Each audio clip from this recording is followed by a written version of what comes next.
চিত্রসহ বৃষ্টিপাতের শ্রেণীবিভাগ করো। এই প্রশ্নের উত্তরের নোট আজকে আমি দিয়ে দেবো, 5 নম্বরের প্রশ্ন। এর উত্তরের নোট আজকে আমি দিয়ে দেবো এই ভিডিওতে, দেখতে থাকো।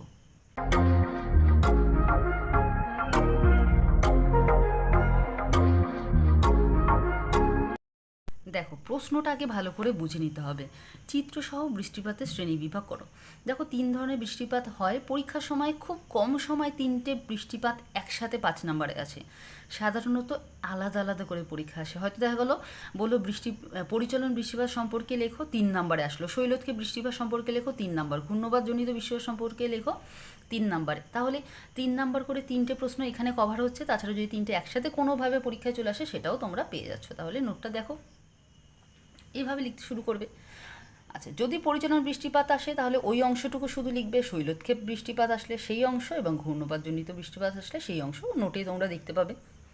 যদি সবগুলো একসাথে আসে তাহলে এইভাবে লিখতে শুরু করবে। পৃথিবীর সব রকমের বৃষ্টিপাতকে সাধারণত 3টি শ্রেণীতে ভাগ করা হয়, যথা পরিচলন বৃষ্টিপাত, শৈলক্ষেপ বৃষ্টিপাত আর ঘূর্ণবাদজনিত বৃষ্টিপাত। এবার দেখো, পরিচলন বৃষ্টিপাত শুরু হচ্ছে, এবং যদি পরিচলন বৃষ্টিপাত শুধু পরীক্ষা আসে তাহলে এখান থেকে লিখতে শুরু করবে। জলীয় বাষ্পপূর্ণ উষ্ণ বায়ু হালকা হয়ে ওপরের দিকে উঠে শীতল ও ঘনীভূত হয়ে যে বৃষ্টিপাত ঘটায় তাকে পরিচলন বৃষ্টিপাত বলে। পদ্ধতি লিখতে হবে কিভাবে সৃষ্টি হয়। ভূপৃষ্ঠের যে সমস্ত স্থানে সূর্যরশ্মি প্রায় লম্বভাবে পড়ে এবং যেখানে জলভাগের বিস্তার বেশি, সেখানে দিনের বেলায় প্রখর সূর্যকিরণে বাষ্পীভবনের ফলে বায়ুতে প্রচুর পরিমাণে জলীয় বাষ্প মেশে। ওই জলীয় বাষ্পপূর্ণ বায়ু হালকা ও প্রসারিত হয়ে দ্রুত অনেক ওপরে উঠে যায়। ক্রমশ এই বায়ু আরও শীতল ও সম্পৃক্ত হয়ে ঘনীভূত হয় এবং ছোট ছোট জলকণায় পরিণত হয়। পরে ওই জলকণাগুলি ধূলিকণা ও লবণের কণাকে আশ্রয় করে মেঘের সৃষ্টি করে এবং পৃথিবীর মাধ্যাকর্ষণ শক্তির টানে ভূপৃষ্ঠে পরিচলন বৃষ্টিরূপে নেমে আসে। উদাহরণ, নিরক্ষীয় অঞ্চলে প্রায় প্রতিদিন বিকেলের দিকে পরিচলন বৃষ্টিপাত হয়। এরপরে এই যে পরিচলন বৃষ্টিপাতের ছবি এইভাবে খুব সহজে আঁকা আছে। আর যদি পরিচলন বৃষ্টিপাত আসে পরীক্ষা, তাহলে এইটুকু লিখলেই হয়ে যাবে। এবার শুরু হচ্ছে শৈলক্ষেপ বৃষ্টিপাত। ফার্স্টে দেখি কাকে বলে। জলীয় বাষ্পপূর্ণ বায়ু পর্বতের গায়ে বাধা পেয়ে ওই পর্বতের ঢাল বেয়ে ওপরের দিকে উঠে ঘনীভূত হয়ে যে বৃষ্টিপাত ঘটায় তাকে শৈলক্ষেপ বৃষ্টি বলে। কি পদ্ধতিতে হয়? সমুদ্রের দিক থেকে আসা জলীয় বাষ্পপূর্ণ আর্দ্রবায়ু ভূপৃষ্ঠের ওপর দিয়ে প্রবাহিত হওয়ার সময় আড়াআড়িভাবে অবস্থিত কোনো পর্বতে বাধা পেলে ওই বায়ু পর্বতের গা বেয়ে ওপরে উঠে এবং প্রসারিত ও শীতল হয়। এর ফলে জলীয় বাষ্প ঘনীভূত হয়ে পর্বতের প্রতিবাদ ঢালে প্রচুর শৈলক্ষেপ বৃষ্টিপাত ঘটায়।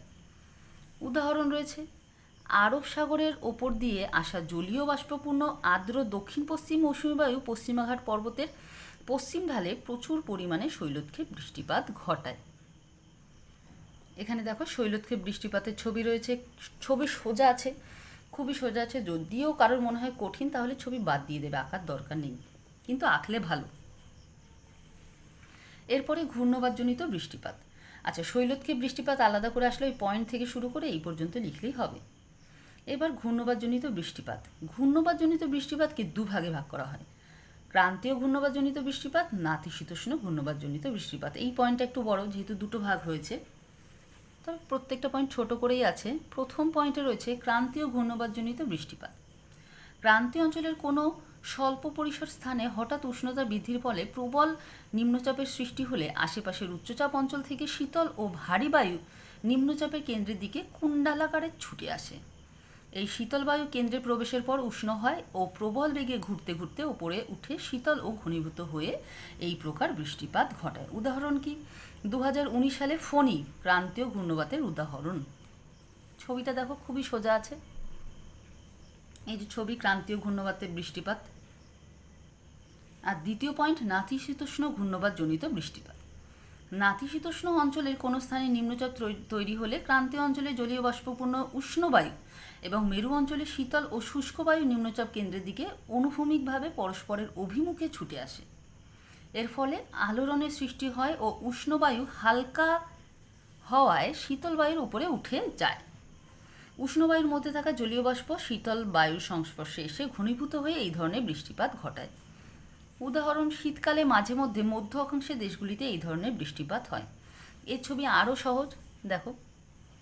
আচ্ছা, কারোর মনে হবে যে এই নোটটা এত বড়, আমি প্রথম থেকেই বলেছি এই পুরোটা একসাথে পরীক্ষা আসে না, তিনটে আলাদা করে আসে, তাই মনে করবে এখানে 5 নাম্বার বা 3 নাম্বারের 3টে প্রশ্ন একসাথে রয়েছে। তাহলে বৃষ্টিপাতের শ্রেণীবিভাগের নোটটা তোমরা পেলে, আশা করি বুঝতে পেরেছো কিভাবে, অনেকে ভাববে হয়তো অনেক বড়, কিভাবে ছোট হবে আমি সেগুলোও বলে দিলাম। আর একটা কথা, শুধু এই নোট নয়, তোমাদের ক্লাস 8-এর প্রত্যেকটি অধ্যায় নোট দেওয়া আছে, ডেসক্রিপশানে তোমরা লিঙ্ক পেয়ে যাবে। তাছাড়া আমার চ্যানেলে গিয়ে প্লেলিস্ট চেক করলেও পেয়ে যাবে। শুধু বড় প্রশ্ন না, শর্ট কোয়েশ্চেন পুরো অধ্যায়ভিত্তিক প্রত্যেকটি মহাদেশের ম্যাপ পয়েন্টিংও আমার দেওয়া আছে, প্লেলিস্ট দেখে নেবে। তাহলে আশা করি প্রশ্নের উত্তর তোমরা বুঝতে পেরেছো। তাহলে আজকের জন্য এখানেই শেষ করছি। খুব তাড়াতাড়ি তোমাদের প্রয়োজনীয় আরও অনেক ভিডিও নিয়ে আসতে চলেছি।